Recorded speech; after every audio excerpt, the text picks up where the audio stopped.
বন্ধুরা, গাছ ভালোবাসে না এমন কেউ নাই। গাছের প্রতি ভালোবাসা সকলেরই আছে, কিন্তু অনেকেরই কিন্তু কি হয় যে গাছ বসালেও গাছের ঠিক সেই রকম ফল হয় না বা ফুল হয় না।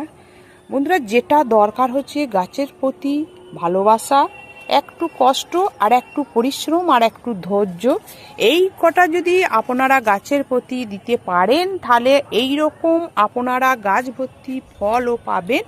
দেখুন, এইখানে শুধু ফল নয়, এখানে দেখুন, এইখানে আমার গাছ ভর্তি কীরকম লঙ্কা ধরে আছে। দেখুন, এইখানে দেখুন পেয়ারা গাছটা বসিয়েছি, এটা থাই পেয়ারা, কি সুন্দর আবার ডগ ছাড়তে আরম্ভ হয়ে গেছে। শুধু এইখানে দেখুন আতা গাছটা কীরকম ঝোপালো হয়েছে, আমি পিঞ্চিং করে দিয়েছি। ওপর যেমনি একটু বড় হচ্ছে। টবের গাছ কিন্তু বন্ধুরা যখনই একটু বড় হবে এইরকম পিঞ্চিং করে দেবেন, ঝোপালো যাতে হয় সেই রকম চেষ্টা করবেন, যেন ওপর দিয়ে যেন আপনারা বৃদ্ধি পেতে দেবেন না। এইভাবে আপনারা পরিচর্যা করুন, তাহলে গাছ ভর্তি ফুল এবং ফল পাবেন। ভিডিওটি ভালো লেগে থাকলে প্রচুর লাইক করবেন, কমেন্ট করবেন এবং সাবস্ক্রাইব করে আমার সবুজ বিলা ইউটিউব চ্যানেলের পাশে থাকবেন।